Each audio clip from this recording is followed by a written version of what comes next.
think the pandemic demonstrated one thing. Schools who are good at teaching and meeting the goals and convincing the parents that they're doing well, they have stayed and they have come back full force. Schools that they were just doing monotonous job definitely are dying down. I think that is where the care needs to be taken, because India, having said the K-12 population is 270 million, we need so many good schools to cater to that kind of numbers. So few good schools will not be good enough. And the pandemic time also has shown us that just pure academics is not good enough. Student well-being is the most important thing. And when the kids came back, we run about 725 schools across country. So when the kids came back, it was so difficult to keep them in their chairs for 6 hours a day, because they were moving around in the house and, no one knew what they were doing the whole time. So, just to increase that focus, that mentoring, the well-being, mindfulness, all of that, I think it has become an integral part of learning now. I think in our schools, and I'm sure most other schools also have realized that. I think the teachers struggle the most. Kids get onto technology quite easily. But traditional teachers who've been teaching the same way for like tens of years, for them to suddenly understand technology and be impactful on a screen is not easy. And our teachers have struggled. The first 3 months, our teachers have really struggled. And we have the better lot of teachers compared to anyone else in the country, because we do frequent monthly trainings, bi-monthly trainings. So, but they have caught up. They have caught up with it. And, to what Sumit had mentioned, there's both positive and negative to it. I think our parents realize the amount of follow-up we do, the amount of information we give the students as well, because they were part of those classes. And we had so many video sessions with parents during this time to keep them motivated, to keep the students motivated during this time, because now we were mentors if they are in the classroom, but then parent is a parent and also a mentor during that period, because they have to take care and they have to push the students to wake up on certain time, attend classes, work, and do that. But the one learning, I think one important learning that made us start an edtech company is, purely online will not suit most students in India. Given the kind of students we have, given the kind of parents we have, the hand-holding level from childhood is very, very high in India. You can find only 5% of students who are extremely motivated to do on their own without no one checking on them. Unfortunately, that's the fact, either we agree or not. So for those set of students, they have to be in the classroom.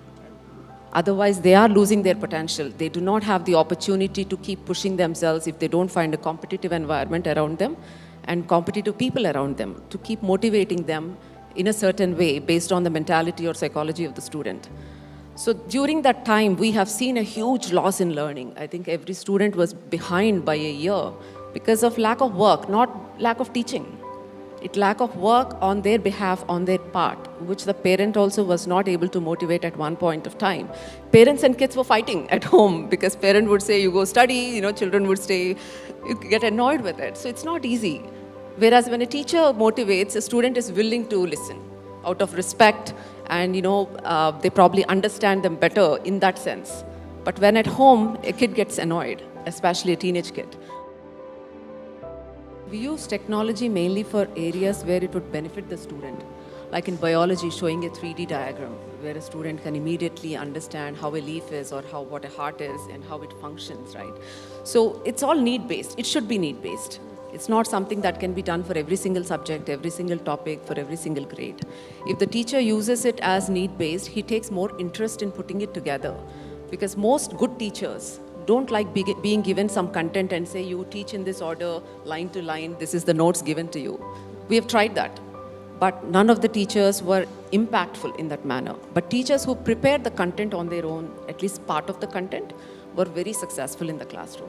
And one other learning from the pandemic is that keep the class lively. As engaging, as lively, as interactive as possible. It's just because it's a captive audience, it means you can just talk and they'll listen and listen. The learning is not going to happen, right? So using technology in that way is, I think, very impactful. And the second part is assessment. We prepare most of our students are prepared for test prep. Assessment is the core. And Indian mentality is built in such a way, has developed in such a way, if you change the assessment in a particular way, the learning changes in that way. right? If we make our assessments more concept-oriented, fundamental-oriented, thinking-oriented, student, teachers, everyone will mold to that. And they will start thinking in that same manner. So based on that assessment, that adaptive learning and also the correction of whatever mistakes the students have done is a great feature we have in Infinity Learn now, which we are using for Sri Chaitanya students as well. So the classroom and the assessment, I think, are the greatest strengths that technology can bring, because a lot of reports, a lot of data can be generated, which is instantly available to the student and the teacher. So coming to teaching, I think teachers and doctors are an entirely separate category, because they have to be trusted and they have to treat students or patients, with that. There's a human element to it, right? Any teacher should have the passion to deal with so many kids. Otherwise, it's impossible. If you can't deal with kids, it's just very annoying day after day. I don't think they can do their job. So they should have that passion to begin with. And I really feel that the dry period is over for teaching community, because 15, 16 years ago when I moved back to India, they were all old teachers. There were hardly any new breed of excellent faculty coming into teaching for K-12, especially for test prep. But in the past 7-8 years, due to the increase in pay scales in teaching communities, and a lot of interest has developed. And we see a lot of teachers coming from IITs, NITs, coming into teaching maths, physics, chemistry, biology. I mean, it's wonderful to see that change. I think that will keep on happening. So the initial motivation for people to take on to teaching, I think, is very important, to increase the pool, the teaching talent, and then motivating them and training them in a proper way. If we can provide online training, certifications, I am sure that will help encourage more brilliant minds who are in other fields also move to teaching eventually. I think that is a basic, first you need to have the proper talent to even train them and introduce them into the classroom. I disagree with that, because we haven't experienced that side. We have always been fortunate with huge trust from the parent community. And throughout the pandemic, we kept receiving numerous requests to open schools even before the government gave the circular. So we haven't experienced the trust factors. Because, of course, we can also do better based on competition, but I guess the parents, for the parents, we are the best they had, given the other circumstances and everything else. But I don't think trust is entirely lacking in private schools. We cannot generalize it. Most private schools are doing well. So I think in probably areas where student well-being, I have seen areas, even because we run 725 branches.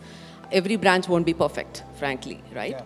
And where the system becomes the center and not the student, that is where the problem comes. It's always student-centric. We are dealing with education where every single individual is as important as the other, and we need to deal with every student individually and come up with a mechanism to do so. So we have an adoption process where every member in the school adopts 5 children, and they take care of the well-being of that child throughout their journey, so they know exactly what that student needs. So wherever things like that are not implemented, the student feels he's not heard. The parent feels they are not being heard. They don't get immediate solutions for the problems they ask. That is where this problem comes up. It's not because of lack of intent, I think. It's because lack of a system to do that kind of process.